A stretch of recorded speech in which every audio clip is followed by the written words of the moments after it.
শিশুদের মাসিপিসি। আসলে শিশুদের মাসিপিসি বলে কোনো রোগ আছে কি? স্কিনে শিশুদের একটা সমস্যা হয়, ইচিং হয়, র্যাশ হয়, লাল লাল গোটা গোটা হয়, এটাকে মাসি বলে। মাসি মানে মায়ের বোন, পিসি মানে পিতার বোন। অর্থাৎ এক কথায় মা, মায়ের বোন, খালা বা মাসি, পিতার বোন, পিসি বা ফুফু। এই পিসি বা ফুফুদের সাথে স্কিন ডিজিজের কি সম্পর্ক আছে? আমরা এখনো কেন এত পিছনে পড়ে আছি? আমাদের সামনের দিকে এগিয়ে যেতে হবে। দেশ ডিজিটাল হয়েছে, আমাদেরকেও উন্নত চিকিৎসার দিকে ধাবিত হবে। আসসালামু আলাইকুম রহমতুল্লাহি ওয়া বারাকাতুহু। আমি ডাক্তার মীর শহীদুল ইসলাম। আমার চেম্বার শুভেচ্ছা 255, ঐতিহ্যবাহী শেখ গার্ড সিলেট। গুগলে ডাক্তার মীর শহীদুল ইসলাম লিখে সার্চ দিলেও যাবতীয় তথ্যাদি পেয়ে যাবেন। যে আলোচনা করব শিশুদের মাসিপিসি নিয়ে, যে কথাটা বলা হয় এটার ব্যাপারে আলোচনা করব। আমার কাছেও এরকমের সিরিয়াস রুগী নিয়ে এসে বলে, স্যার মাসিপিসিতে আক্রান্ত। মূলত এটাই মিজেল, এটাই হাম। হ্যাঁ, এটা রুবেলা নামক এক ধরনের ভাইরাস দিয়া এটা আক্রান্ত হয়েছে। এটা অত্যন্ত ডেঞ্জারাস। এখান থেকেই বাচ্চারা বিভিন্ন রোগে আক্রান্ত হয়। এখান থেকে বাচ্চাদের রেসপিরেটরি ট্র্যাক্ট ইনফেকশন হয়, সেকেন্ডারি ইনফেকশন হয়। এই সেকেন্ডারি ইনফেকশন হওয়ার পরিপ্রেক্ষিতে বাচ্চাদের রেনালে, কিডনিতে অনেক সমস্যা হয়, যার পরিপ্রেক্ষিতে বাচ্চাদের এই সমস্যাটা গিয়ে গড়াতে পারে রক্তে, এমনকি ব্লাডে ইনফেকশন হইতে পারে।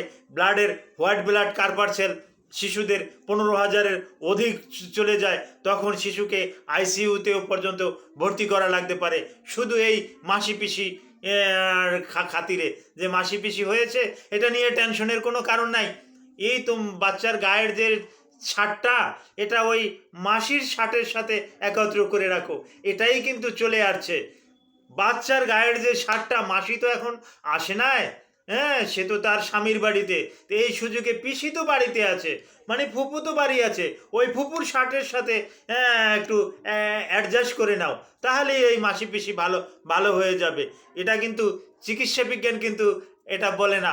আমরা একজন চিকিৎসক, আমরা কিন্তু এরকমের ভিত্তিহীন কথার উপরে কিন্তু কোনো রকমের কান দিতে পারি না। আমরা কিন্তু সঠিক রোগটা শনাক্ত করি, সঠিক রোগটা শনাক্ত করে সঠিক রোগটার কিন্তু চিকিৎসা দেয় এবং ভালো হয়ে যায়। তো হাম এর টিকা দেওয়া হয়, এক সময় বেশি ছিল। মিজেল বা হাম এর টিকা দেওয়া হয়। এই টিকাটা সাধারণত 9 মাসে দেওয়া হয়। বাচ্চার 9 মাসে 6টি টিকা দেওয়া হয়। সর্বশেষ টিকাটাই হামের টিকা। এটা আপনাদের বাচ্চাদেরকে আপনারা দেওয়াবেন, কোনো রকমের এটা ভুল করবেন না। হ্যাঁ, গণপ্রজাতন্ত্রী বাংলাদেশ সরকার এটা সব বাচ্চাদেরকে ফ্রি দিচ্ছে। আর ফ্রি দেওয়ার পরিপ্রেক্ষিতে হাম, তারপর আসে এরকম আর একটা রোগ বিলুপ্ত হয়ে গেছে, যেটা ওই পোলিও। এই পোলিও রোগটা কিন্তু এখন আর বাংলাদেশে আর নাই। ইন্ডিয়াতে কিছু আছে, হ্যাঁ, পাকিস্তানেও কিছু পাওয়া গেছে, বাংলাদেশে বিলুপ্ত। তো এই মিজেল বা হামস এর সাথে কিন্তু মাসিপিসির কোনো সম্পর্ক নাই। অনেকে এটাকে ধারণা করে ওই ইরিথেমাটক্সিন। ইরিথেমাটক্সিন সেটা একটা আলাদা জিনিস, সেটা ঘাড়ে হয়, সেটা একটা হয়, ওটা এমনি এমনি ভালো হয়ে যায়, একটু ফুলে যায়। হ্যাঁ, এবং এটা নিউনেটাল বেবিদের আর কি। হ্যাঁ, ইরিথেমা টক্সিকাম, এটা এই সিম্পলটা কিন্তু দেখা যায়। এই সিম্পলটা ঘাড়ে, কানের নিচে একটু সাদা সাদা দাগ পড়ে, এটা এমনি এমনি ভালো হয়ে যায়। একটু ওয়েট টিস্যু দিয়ে, অ্যালকোহলিক টিস্যু বা নিয়মিত যদি গরম পানি দিয়ে বাচ্চাটাকে একটু গোসল করায়, জায়গাটাকে, ঘাটটাকে একটু ম্যাসেজ করে দেয়, তাহলেই কিন্তু ভালো হয়ে যায়। কিন্তু লুতি বলে, বা যেটাকে মাসিপিসি বলে, বা যেটা হাম, এই হামটাকে যদি মাসিপিসি বলে চালিয়ে দিয়ে জামা কাপড় চেঞ্জ করা হয়, চেঞ্জ মানে ওই ফুপুর যার শার্টের নিচে রাখা হয়, মাসির শার্টের নিচে যদি রাখা হয়, তাহলে কিন্তু এই এই রোগ থেকে পরিত্রাণ পাওয়া যাবে না। এটা একটা কুসংস্কার। চিকিৎসা বিজ্ঞানের কোনো শাখায় কিন্তু আমি একজন চিকিৎসক, হ্যাঁ, বিভিন্ন রকমের পড়াশোনার সুযোগ হয়েছে। হ্যাঁ, ডার্মাটোলজির বিভিন্ন বই ঘাটাঘাটি করে দেখা হয়েছে। কোনো বইয়ে কিন্তু মাসি-পিসি কথাটা কিন্তু নাই। সুতরাং নাই যেহেতু সেই জিনিসটার উপরে কেন আমরা ডে বাই ডে কেন ভিত্তি আনবো? এটাকে আমরা উড়িয়ে দিব। নাই, একসময় ছিল, মানুষে জানতো না, তো এটার নাম দিত নাই। হ্যাঁ, এটাকে আমরা উড়িয়ে দিব।